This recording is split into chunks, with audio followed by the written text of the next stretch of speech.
హిందూ ధర్మ ప్రేక్షకులకు నమస్కారం. వైకానస ఆగమ విశిష్టత ప్రత్యేక కార్యక్రమానికి స్వాగతం, సుస్వాగతం. వైకానస ఆగమ శాస్త్రం అనేది ఒక వైష్ణవ ఆగమ శాస్త్రం.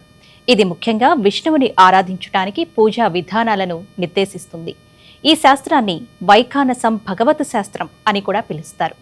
ఇది విష్ణువుని తమ ప్రధాన దేవుడిగా ఆరాధించే బ్రాహ్మణ సమూహమైన వైకానసులచే పాటించబడుతుంది.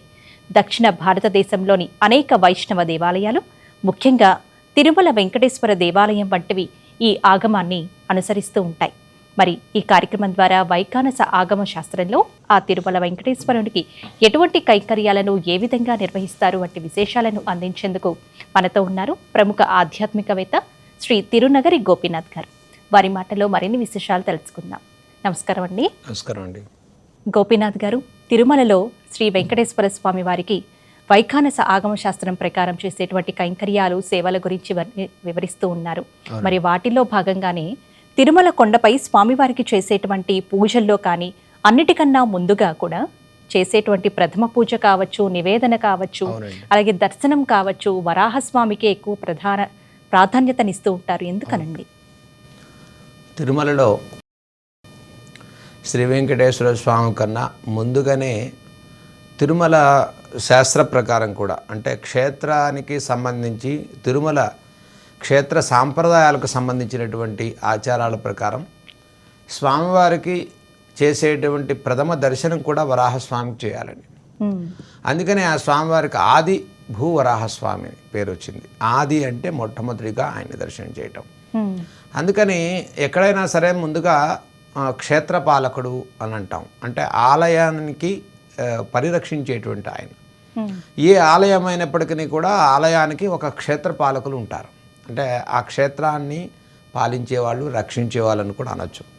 అలా తిరుమలలో మొట్టమొదటి నుంచి కూడా తిరుమల సాంప్రదాయాన్ని అనుసరించి మొట్టమొదటిగా ఆదివరాహస్వామిగా భూవరాహస్వామి, మరి స్వామి యొక్క ఆవిర్భావం కూడా సమస్తమైనటువంటి దేవతలందరినీ కూడా రక్షించే సమయంలో ఈ భూలోకంలో స్వామివారు యజ్ఞవరాహ రూపంగా దర్శనమిచ్చినట్టుగా మనకి ఆగమ శాస్త్రాలు, చరిత్ర చెప్తున్నాయి. పురాణాల ప్రకారం కూడా స్వామివారు హిరణ్యాక్షుడు, హిరణ్యకశిపుడి యొక్క సంహారం, అంటే హిరణ్యాక్షుడి యొక్క సంహారంతో స్వామి ఈ లోకంలో కనిపించిందంతా నాకే కావాలి అనుకున్నటువంటి హిరణ్యాక్షుడి యొక్క వదన చేయటం కోసం స్వామివారు భూ యజ్ఞవరాహ రూపంలో ఒక అగ్నిహోత్రంలో ఒక చిన్న వరాహంగా ఆవిర్భవించాట. ఆ చిన్న వరాహంగా ఆవిర్భవించినటువంటి స్వామివారు హిరణ్యాక్షుడి యొక్క కోరికల మేరకు ఆ రాక్షసుల సంహారం కోసం పెద్ద వరాహస్వామిగా అవతరించారు. అంటే సమస్తమైనటువంటి ఈ భూలోకం మొత్తం కూడా సముద్ర గర్భంలో పడిపోయి ఉండే సమయంలో స్వామివారు ఈ భూవరాహస్వామి రూపంలో ఈ భూదేవిని ఆయన యొక్క కొమ్ముతో క్రోడావతారంలో స్వామి పైకి తీసుకొచ్చాడు. కాబట్టి ఆదిగా ఎవరు ఆవిర్భవించారు అంటే వరాహస్వామి ఆవిర్భవించారు. అలాగే తిరుమల సాంప్రదాయం ప్రకారం కూడా శ్రీ వరాహస్వామి వారే శ్రీనివాసమూర్తికి 100 అడుగుల స్థలాన్ని ఇచ్చినట్టుగా చరిత్ర చెప్తూ ఉందటండి. అందుకని ఆదివరాహస్వామి కన్నా ముందుగానే శ్రీ వెంకటేశ్వర స్వామి కన్నా ముందుగానే ఆవిర్భావం వరాహస్వామి జరిగింది. కాబట్టి అందుకని శ్రీభూ ఆదివరాహస్వామి వారికి మొట్టమొదటి ప్రసాదాల పోటు నుంచి కూడా తయారయ్యేటువంటివి. అంటే స్వామివారికి ఆగమశాస్త్ర ప్రకారంగా కూడా దక్షిణాగ్నేయంలో వంటశాల ఉంటుందండి తిరుమలలో స్వామివారికి దక్షిణాగ్నేయంలో చేసినటువంటి పోటు అంటారు స్వామివారి యొక్క ప్రసాదాల ఈ సమయంలో. అక్కడ చేసేటువంటి పోటులో మొట్టమొదటి ప్రసాద నివేదనలని కూడా ఆదివరాహస్వామికి చేస్తారు. తిరుమల సాంప్రదాయాన్ని అనుసరించి మొదటి దర్శనం వరాహస్వామికి, మొదటి ప్రసాదం వరాహస్వామికి, మొదటి నివేదన వరాహస్వామికి, మొదటి హారతి వరాహస్వామికి చేస్తారు. అలా క్షేత్రపాలకుడుగా తిరుమలని రక్షిస్తూ మొట్టమొదటిగా శ్రీ శ్రీనివాసమూర్తికి కన్నా ముందుగానే ఆయన ఆవిర్భావం ఉన్నట్టుగా తిరుమల క్షేత్ర సాంప్రదాయాల్ని అనుసరించి నేటికి కూడా ముందుగా వరాహస్వామి దర్శనం చేసుకుని శ్రీ వెంకటేశ్వర స్వామి దర్శనం చేసుకోవటం వల్ల భక్తుల యొక్క అనాదిగా మనోభీష్టాలు సిద్ధిస్తాయని మనకు చరిత్ర చెబుతూ ఉంది. అటువంటి చరిత్రలో ఈ వరాహస్వామి వారికి ఏదైతే శ్రీ వెంకటేశ్వర స్వామి వారు తీసుకున్నటువంటి 100 అడుగుల స్థలాలు ఏవైతే ఉన్నాయో ఆ స్థలంలోనే స్వామివారు అక్కడ కూర్చొని భక్తుల్ని సేవిస్తూ ఉన్నట్టుగా, వాటికి సంబంధించి స్వామివారు పైడిపల్లి అనేటువంటి ఒక క్షేత్రంలో స్వామికి సంబంధించినటువంటి ప్రసాదాలు తయారవుతున్నట్టుగా, ఆ పైడిపల్లి గ్రామం నుంచి మొదట్లో స్వామివారికి అక్కడ వండినటువంటి తృణధాన్యాలన్నీ స్వామివారికి సమర్పించేవారట. అందుకని సమర్పించే ప్రతి ప్రసాదము కూడా మొట్టమొదటిగా వరాహస్వామికి వెళ్ళేది. ఆయన క్షేత్రపాలకులుగా ఉన్నారు కాబట్టి మొట్టమొదటి అర్చనా విషయంలో కూడా స్వామికి ఆరాధన చేయడం అనేది తిరుమల సాంప్రదాయ ప్రకారం జరుగుతుంది.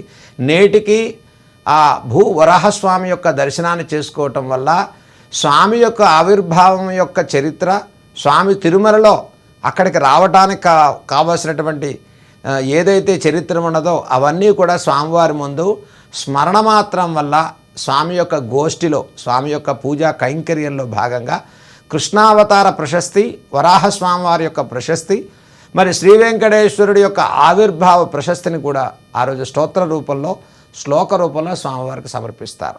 అదొక విశేషమైనటువంటి కార్యక్రమంగా ఈ ఆది వరాహస్వామి అన్నింటా భక్తుల్ని కూడా మరి ముందుగా స్వామి క్షేత్రపాలకుని దర్శనం చేసి తర్వాత క్షేత్రంలో ఉండే ప్రధానమైన శ్రీ వెంకటేశ్వరుడు దర్శనం చేయటం వల్ల వాళ్ళ మనోభీష్టాలు సిద్ధింపచేస్తాయని తిరుమల సాంప్రదాయ ప్రకారం చరిత్రను అనుసరించి ఈ రకమైనటువంటి ఉత్సవ కార్యక్రమాలు నేటికి కూడా జరుగుతుంటాయి. గోపీనాథ్ గారు, భోజ్యాసనము దాని యొక్క ప్రక్రియ ఎలా జరుగుతుందో కూడా తెలియచేయండి. చాలా మంచిదండి. అంటే అర్చన సమయంలో శ్రీ వెంకటేశ్వర స్వామి వారికి ఇందాక మనం మాత్రాదానం అని ఒకటి చెప్పామండి. అంటే ముందు ఎపిసోడ్లో జరిగింది మాత్రాదానము అనేటువంటి దానంలో తర్వాత స్వామివారిని ఒక బంగారపు పీఠం మీద కూర్చోబెట్టి ఆ బంగారపు పీఠం మీద స్వామివారికి ఒక 20 సేర్లు బియ్యాన్ని, అంటే ఒక 16 కేజీలు సుమారు వైఖానస అర్చక స్వాములకి మంత్రపూర్వకంగా మాత్రాదానాన్ని ఆ చక్రవర్తిగా స్వామివారు అందిస్తారు మనం చెప్పాం. మరి అదే భాగంలో స్వామివారికి తిదివార నక్షత్ర యోగ కరణాలతో కూడుకున్న పంచాంగ శ్రవణాన్ని చేస్తారు అర్చక స్వామి. స్వామివారు మాత్రాదానం దేవం ప్రీతికరం భవేత్ అని ఆగమశాస్త్ర ప్రమాణం చెబుతోంది. అంటే ఏ రోజైనా సరే మాత్రాదానం చేయకుండా ఎంత అర్చన చేసినప్పటికీ స్వామి ప్రీతి చెందరు. కాబట్టి ఈ మాత్రాదానంలో భాగమే ఇప్పుడు మీరు అన్న భోజ్యాసనము అంటారు. అంటే సహజంగా ఇంటికి అతిథిని పిలిచిన తర్వాత వారు అన్ని ఉపచారాలు మనం ఇచ్చిన తర్వాత వారికి ఏదో ఒకటి పెట్టడం అనేది భోజ్యాసనంలో ఒక భాగం. ఏమండి, మనం భోజనం పెడతాం, ఏదో స్నాక్స్ టైం వస్తే స్నాక్స్ పెడతాం, ఫ్రూట్స్ ఉంటే ఫ్రూట్స్ పెడతాం.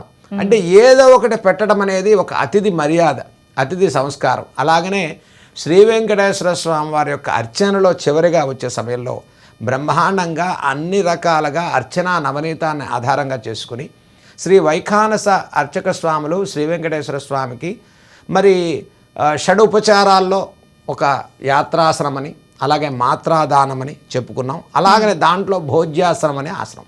ఈ భోజ్యాసనంలో స్వామివారికి అన్ని రకాల భోజనాన్ని సమర్పించేటువంటి ఆసనం అన్నమాట. ఈ ఆసనంలో స్వామికి మహానివేదన, ప్రసాద నివేదన, ఏమంటే ప్రసాదాలు, షడుపచార ప్రసాదాలు స్వామివారికి సమర్పిస్తారు.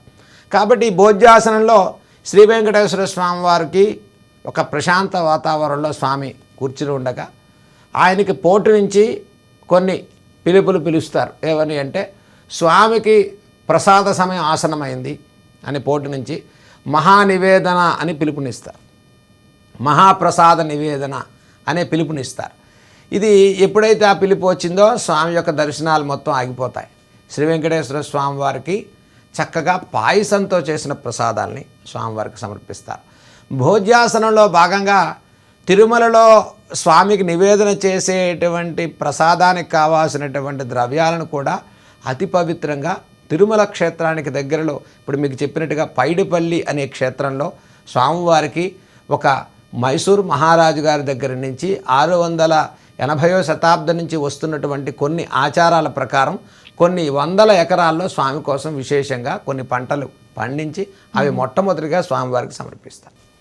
ఆ వచ్చినటువంటి పంటల ధాన్యం చేతనే శ్రీ వెంకటేశ్వర స్వామి వారికి ప్రసాదాన్ని నివేదన చేస్తారు.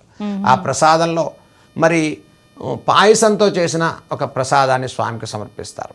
అలాగే తృణధాన్యాలు అంటే మామూలుగా స్వామివారికి మనం పాయసంతో బెల్లంతో కూడుకున్నటువంటి గౌళ్యము అంటారు, పరవాన్నము అంటారు. ఇప్పుడు మనకు పరవాన్నం అంటే తెలుసు, గౌళ్య ప్రసాదం అంటే ఆ గౌళ్యము అంటే బెల్లంతో కూడుకున్నటువంటి ప్రసాదం. అలాగే నువ్వులతో కూడుకున్న మిశ్రమాన్ని కూడా స్వామికి నివేదన చేస్తారు. ఇలా స్వామివారికి శుద్ధాన్నాన్ని నివేదన చేస్తారు మహర నివేదనలో. అందుకనే గంటలు మోగించేటువంటి సమయంలో ఈ ఘంటానాదం మోగుతూ ఉండగా స్వామివారు చక్కగా భోజ్యాసనంలో భోజనానికి శ్రీ వెంకటేశ్వరుడు ఆసనమై ఆసీనుడై ఉండగా మరి స్వామివారికి ఒక తిరస్కరణి వేస్తారు. అంటే ఒక తెర, అడ్డుగా ఒక తెర వేసి స్వామివారికి చక్కగా ముందుగా శ్రీ వైఖానస అర్చక స్వాములు అక్కడ శుద్ధి చేసి ఆ స్థలాన్ని మొత్తం కూడా చక్కగా శుభ్రం చేస్తారు. అక్కడ పద్మాసనంలో కూర్చున్నటువంటి స్వామివారు కూర్చున్నట్టుగా భోజ్యాసనంలో భావించి స్వామివారు ధ్రువబేరం నుంచి ధ్రువ, ఉత్సవ, కౌతుక, స్నపన, బలిబేరాలకు మహర్ నివేదనలు పెడతారు. ఆ మహర్ నివేదన సమయమే భోజ్యాసనంలో విశేషమైనటువంటి కార్యక్రమం. దాంట్లో ఒక్కొక్క పరవానాన్ని, గౌళ్యాన్ని, శుద్ధానాన్ని, అట్లాగే నువ్వులతో కూడుకుని తిలపిష్టాన్ని స్వామివారికి నివేదన చేస్తారు.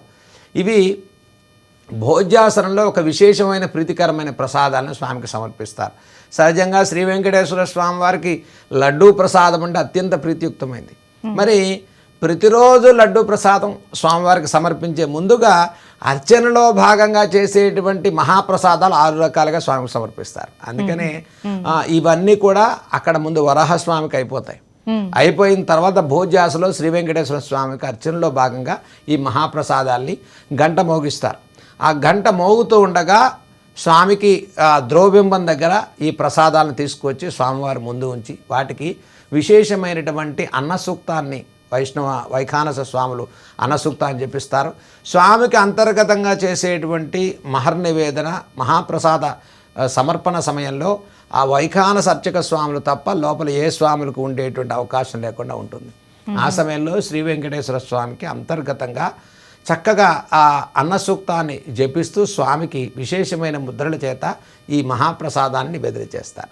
ఇది భోజ్యాసనంలో స్వామివారు ఉపశమనాన్ని పొందేటువంటి ఆసనం అని కూడా అంటారు. కాబట్టి భోజ్యాసనే సమాసీనం. స్వామివారు భోజ్యాసనంలో కూర్చుని ఉంటే చాలా ఉత్తిష్టంగా, అంటే చాలా ప్రసన్నంగా, ప్రశాంతంగా.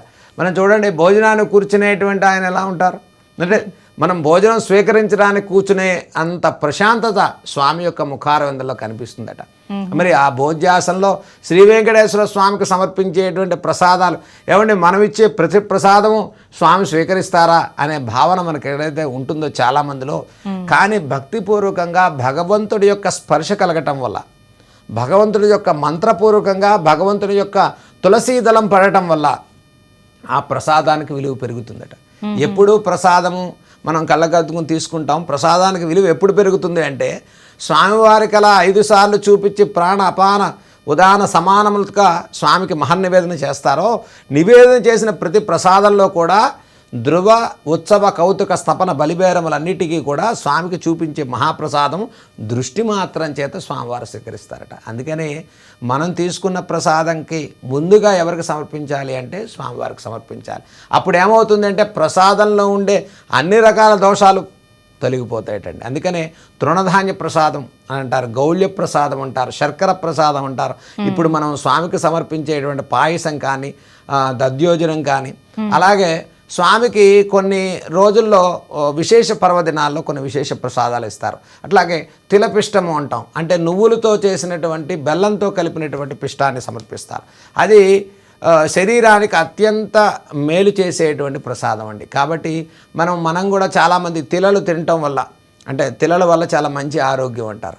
అలా స్వామివారికి ఏ ప్రసాదాలు ఏ సమయాల్లో పెట్టాలి, ఏ ప్రసాదానికి స్వామి సమర్పిస్తే స్వామి భోజ్యాసనంలో సంతృష్టి చెందుతాడు. అలాగే స్వామికి ఈ భోజ్యాసనం అయిపోయేటువంటి చివరిలో హోమాన్ని కూడా చేస్తారు. అంటే అగ్నిహోత్రుడి ద్వారా కూడా ఆ లోకాలకి స్వామివారి ప్రసాదాన్ని పంపిస్తారు. ఆ ప్రసాదాన్ని ఇక్కడ నివేదన అయ్యే సమయంలో అక్కడ అంతహోమం అంటే హోమ కార్యక్రమంలో ద్వారా కూడా హోమాన్ని పూర్తి చేసి ఆ యజ్ఞభూతిని శ్రీ వెంకటేశ్వర స్వామివారికి సమర్పిస్తారు. అంటే భోజ్యాసనంలో భాగంగా ఫస్ట్ వరాహస్వామి వారికి, తర్వాత శ్రీ వెంకటేశ్వర స్వామి వారికి, తర్వాత ఉభయ దేవేర్లకు అంటే అమ్మవార్లు పద్మావతి లక్ష్మి, పద్మావతి అమ్మవార్లు ఇద్దరికి అలల్మేల్మంగా, అలాగే కిందున్న విశ్వక్సేన గరుడాది ఆల్వార్లకు ఉత్సవ స్నపన బలిబేరములు శ్రీ సుదర్శనమూర్తికి సీతారామ లక్ష్మణ భరత శత్రుఘ్న పరివారమునకు అలాగే స్వామివారి కృష్ణావతారంలో ఉన్నటువంటి శ్రీ రుక్మిణీ సత్యభామ సమేత శ్రీ వేణుగోపాల స్వామివారికి ఇవన్నీ కూడా స్వామి యొక్క గర్భాలయంలో పరివార దేవతలందరూ ఉంటారటండి. అందుకనే స్వామి ఏ యుగాల్లో ఏ అవతారం ఎత్తారో అన్ని అవతార వైశిష్ట్య స్వరూపాలు దివ్యమంగళ స్వరూపంలోనే చూసుకోవాలట. అదే కలియుగ వెంకటేశ్వర స్వామి వారి యొక్క వైభవం. ఈ వైభవంలో స్వామి భోజ్యాసనంలో సమర్పించే ప్రతి వస్తువు అత్యంత రమణీయమైన రుచిగా మారిపోతుందట. అదే వెంకటేశ్వర స్వామి వారి యొక్క మహత్యం అని చెప్పుకోవచ్చు. గోపీనాథ్ గారు, బలిహరణ బలిబేరములు అంటే ఏమిటండి? వీటిని ఎందుకు చేస్తారు స్వామివారికి? వీటి విశిష్టత ఏంటండి? తప్పకుండా అంటే స్వామివారికి మనం ఇప్పుడు భోజ్యాసనంలో ఉండేటువంటి ప్రక్రియ అంతా కూడా చెప్పాం. అలాగే స్వామికి ఏ ప్రసాదాలు సమర్పిస్తామో కూడా స్వామివారికి చెప్పాం. అలాగే శ్రీ వెంకటేశ్వర స్వామివారికి అమ్మవార్లకు సమర్పించేటువంటి అన్ని ప్రసాదాలను ఉభయదేవేల నుంచి సుదర్శన పెరుమాళ్ళు నుంచి విశ్వక్సేనాది గరుడాది అనంతాలవార్ల నుంచి అక్కడికి మహానివేదనలన్నీ కూడా అయిపోతాయటండి. అందుకని ఆ గర్భాలయంలో వేయించేసి ఉన్న శ్రీ వెంకటేశ్వర స్వామికి ప్రసాద నివేదన అయిపోయిన తర్వాత కొలువుమూర్తికి, కొలువు శ్రీనివాసమూర్తికి, ఉగ్ర శ్రీనివాసమూర్తికి, ఆ భోగ శ్రీనివాసమూర్తికి, స్నపన మూర్తికి బలిబేరము అంటాం. బలిబేరము అంటే కొలువు శ్రీనివాసమూర్తి. ఈ కొలువు శ్రీనివాసమూర్తి ఆధ్వర్యంలోనే అందరికీ అన్నప్రసాదాలు జరుగుతాయి. అంటే స్వామివారి యొక్క ఆలయ వైశిష్ట్యం ఆగమశాస్త్ర ప్రకారంగా చూసుకుంటే వచ్చిన ఇంట్లో అందరికీ భోజనాలు పెట్టామా లేదా అని ఎవరు మనం పర్యవేక్షిస్తారు ఇంట్లో అంటే సహజంగా ఎవరో ఒకరికి అప్పచెబుతాం. ఆ అప్పచెప్పిన వాళ్ళు అందరు భోజనం చేశారా లేదా అని వాళ్ళు పర్యవేక్షిస్తారు. వాళ్ళకి అన్నీ అందుతున్నాయా లేదా అని కూడా పర్యవేక్షిస్తారు. అలాగే తిరుమలలో స్వామివారికి వైఖానసాగముక్త ప్రకారముగా బలిపీఠంలో ఉండేటువంటి కొలువు శ్రీనివాసమూర్తి ఆయన బలిబేరము అంటారు. ఆయనకి నివేదన పెట్టిన తర్వాత స్వామివారి బయలుదేరుతారు. ఆయన ఒకవేళ ప్రదక్షిణ క్రమంగా బయలుదేరుతూ ఉంటే ద్వారపాలకులు, జయ విజయులు ఏమండి ఒక్కొక్కరిగా బలిహరణ వేస్తూ ఉంటారు. అందుకనే స్వామివారికి ఇంద్రాది అష్టదిక్పాలకులైన బలిపీఠములన్నింటిలో కూడా స్వామికి చక్కగా తులసితో కూడుకున్నటువంటి శుద్ధాన్నాన్ని ఏమండి బలిహరణలో వేయటం భాగంగా అంతర్గతంగా జరుగుతుంది ఆగమశాస్త్ర ప్రకారంగా. స్వామివారికి బ్రహ్మస్థానం నుంచి ఏమండి ఆ ద్వారపాలకుల నుంచి ఆలయానికి ఉత్తరం వైపున ఉండేటువంటి విమాన వెంకటేశ్వర స్వామి మీరు చూస్తే స్వామివారి యొక్క ఆలయంలో ఉత్తరం వైపు ప్రాకారంలో ఉండేటువంటి పైన శ్రీ వెంకటేశ్వర స్వామి వారికి కూడా ఆయనకి సంబంధించినటువంటి 24 మంది పరివార దేవతలందరూ ఆకాశ గమనంలో అంటే స్వామివారి యొక్క గాలిగోపురానికి ఉంటాయి. వాటి నుంచి చుట్టూతా ఉండేటువంటి బలిపీఠాలన్నింటిలో కూడా బలిహరణ వేయటం అనేది జరుగుతుంది. ఒక్కొక్క బలిపీఠంలో స్వామివారు అక్కడ ధూపదీపాలను సమర్పించి మహానివేదన సమర్పించి తులసితో కూడుకున్నటువంటి మహామంత్రాల చేత అలాగే చతుర్వేద పారాయణ చేత స్వామివార్లకు బలిహరణ సమర్పిస్తూ ఉంటారు. ఈ బలిహరణ అనేటువంటి కార్యక్రమంలో భగవంతుడు రక్షించేటువంటి క్రమంలో సమస్తమైనటువంటి లోకాల్లో 7 ప్రాకారాలుగా స్వామివారి యొక్క ఆలయం నిర్మాణం అయి ఉంటుంది వైఖానసాగం ప్రకారం. అలాగే 7 ప్రాకారాల్లో స్వామివారు ఏ ప్రాకారంలో ఉంటారంటే రాజుగారు 7వ ప్రాకారంలో ఉంటారు. ముందు ఉండేటువంటి ప్రాకారాలన్నింటిలో కూడా ప్రతి ప్రాకారంలో ద్వారపాలకులు స్వామిని సేవిస్తూ ఉంటారట. అందుకని ప్రతి వాళ్ళు వచ్చిన వెంటనే స్వామి చూడాలని, వెంటనే తన సమస్య చెప్పుకోవాలని, వెంటనే శ్రీ వెంకటేశ్వర స్వామి వారి పాదాల మీద పడిపోవాలని మనసు కలుగుతుందండి. అంతే కదండి. ఆ మనస్సు కలగగానే పరిగెత్తుకుంటూ వచ్చేస్తారు చాలామంది. చూడండి, చాలామంది ఒక్కొక్కసారి ఎవరైనా కనపడగానే వాళ్ళ మనసులో ఉండే సమస్యను చెప్పుకోవాలంటే గురువుగారు కనపడగానే వెళ్ళి పాదాల మీద పడతారు. అంటే మనసుకు ఏమనిపిస్తుందంటే వాళ్ళు మన సమస్యను తీర్చగలుగుతారు, వీళ్ళు దీనికి కరెక్ట్ అని వాళ్ళ మనసుకు అనిపిస్తేనే కదండి ఆ పని చేస్తారు. కాబట్టి ఎప్పుడైతే భక్తుడికి అపారమైన మనసులో కామ్యాలు తీరక అనేక కర్మఫలాల వల్ల పాపఫలాల వల్ల తిరుమల శ్రీ వెంకటేశ్వర స్వామి వారి దర్శనానికి వచ్చి పరుగున స్వామిని చూడాలనేటువంటి తాపత్రయం వల్ల కంట్లోంచి నీళ్లు కూడా వస్తాయట. స్వామికి శరణాగతి పలుకుతూ గోవిందనామ స్మరణ చేస్తూ పాహిమాం పాహిమాం శ్రీ వెంకటేశ్వర పాహిమాం కృపయాదేవ అనేటువంటి నామాన్ని చెబుతూ స్వామివారి యొక్క ద్వారపాలకులు సంరక్షిస్తూ ఉంటారట. వాళ్ళు కూడా ఎవరి కోసం పనిచేస్తున్నారు? స్వామివారి కోసం, భక్తుల కోసం పనిచేస్తారు. వాళ్ళలో ఎవరు మనస్సులో భక్తితో వెళ్తున్నారా, ఎవరు మనస్సులో భగవంతుడి కోసం వెళ్తున్నారా, భగవంతుడి ఆభరణాల కోసం వెళ్తున్నారా? చూడండి, కామక్రోధ లోభ మోహ మదమాత్సర్యాల కలియుగంలో విశేషంగా ప్రబలతాయని మనకు తెలియజేస్తూ ఉన్నారు కదా. కాబట్టి కొంతమంది కోరికలతో వెళ్తారు. అందరూ స్వామివారి భక్తితో వెళ్తారా చెప్పండి? శ్రీ వెంకటేశ్వర స్వామివారికి కలవ వెంకటనాయక, కలియుగంలో శ్రీ వెంకటేశ్వర స్వామివారి నుంచుని ఉండగా అభయవరద హస్తాలతో స్వామివారి యొక్క దివ్య దర్శనానికి వెళ్ళేవారు అనేక రకాల కామ్యాలతో వెళ్తారు. ఒకడేమో స్వామి వజ్రకిరీటాన్ని చూడటానికే వెళ్తారు. కొంతమంది ఈరోజు అలంకారం చూడాలని వెళ్తారు. స్వామివారి దివ్యమంగళ స్వరూపాన్ని చూడాలని కొంతమంది వెళ్తారు. అసలు స్వామివారి ఏమిటి అని తెలుసుకోవడానికి కొంతమంది వెళ్తారు. అసలు ఎందుకు ఈయన కోసం ఇంత వైభవం ఎక్కడ ఉంది అని తెలుసుకోవడానికి కొంతమంది వెళ్తారు. అంతే కదండి. అంటే పరిపరి విధాలుగా మనస్సులో స్వామిని అనేక రకాల తాపత్రయాలతో వెళ్ళేటువంటి వాళ్ళు ఉంటారు కదా. వీళ్ళందరినీ కంట్రోల్ చేసేవాళ్ళే ద్వారపాలకులు. కాబట్టి ఈ 7 ప్రాకారాలను దాటి మీరు బంగారపు వాకిలి దగ్గరికి వెళ్ళేసరికి మనకు చాలా శ్రమ అనిపిస్తుంది. అంటే అక్కడికి వెళ్ళేసరికి ఒక్కొక్కటిగా వదిలిపోతాయండి.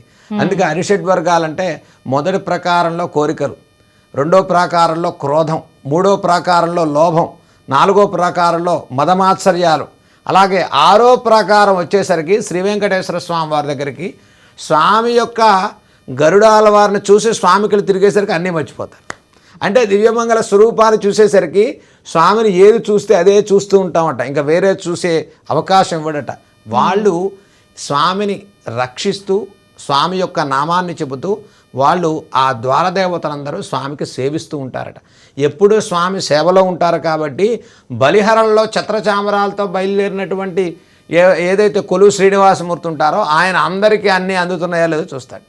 అందుకని కొలువు మూర్తిలో బలి స్వామివారికి బలిహరణ అంటే స్వామికి కింద ఉన్న ఉపదేవతలకు స్వామిని ఆశ్రయించున్నటువంటి సేవకులందరికీ అన్ని సమృద్ధిగా అందించడమే బలిపీఠంలో ఉండేటువంటి విశేషం. బలిపీఠము అంటే అక్కడ ఏదో శాంతి చేయాలి, బలి ప్రసాదాన్ని సమర్పించాలి. అక్కడ ఉదయం, సాయంత్రం, మధ్యాహ్నం మరి చక్కగా స్వామికి అన్నీ సమర్పించే బలిపీఠంలో స్వామి వేయటం వల్ల ఆ నామాలను చెప్పి ఆ ద్వారపాలకులను జయ విజయాలను ఈ 7 ప్రాకారాల్లో ఉండేటువంటి ఉపదేవతలందరినీ కూడా మహానివేదన కార్యక్రమాన్ని సమర్పించడం ఈ యొక్క భోజ్యాసనంలో ఒక భాగంగా స్వామికి చెప్పొచ్చు. మహాప్రసాదాలను స్వామికి సమర్పించేటువంటి ప్రక్రియ కింద స్వామి యొక్క ఆరాధన చెప్పొచ్చు. ఇటువంటి బలిహరణ అనేటువంటి బలిపీఠాలు 8 దిక్కుల్లో 8 పెట్టడం ఆలయానికి జరుగుతుంది. ఈ 8 దిక్కుల్లో కూడా స్వామికి తులసి ద్వారా, శుద్ధాన్నం ద్వారా వాటికి నివేదన చేసి వాటికి కైంకర్యాలు చేయడం అనేది వైఖానస ఆగమ శాస్త్రం ద్వారా చెప్పుకోవచ్చండి. గోపీనాథ్ గారు, స్వామివారికి చేసేటువంటి కైంకర్యాలలో భోజ్యాసన విశిష్టత గురించి, స్వామివారికి నివేదన చేసేటువంటి ప్రసాదముల వైశిష్ట్యాన్ని గురించి, అలాగే బలిహరణ, బలి బేరములు అనేవి స్వామివారికి ఎందుకు చేస్తారో చాలా చక్కని వివరణనిస్తూ తెలియజేశారు. ధన్యవాదములండి. సర్వే జన సుఖినో భవంతు. ఇదండి వాల్టి వైఖానస ఆగమ విశిష్టత ప్రత్యేక కార్యక్రమం. తిరిగి మరో కార్యక్రమంలో మళ్ళీ కలుసుకుందాం. నమస్కారం.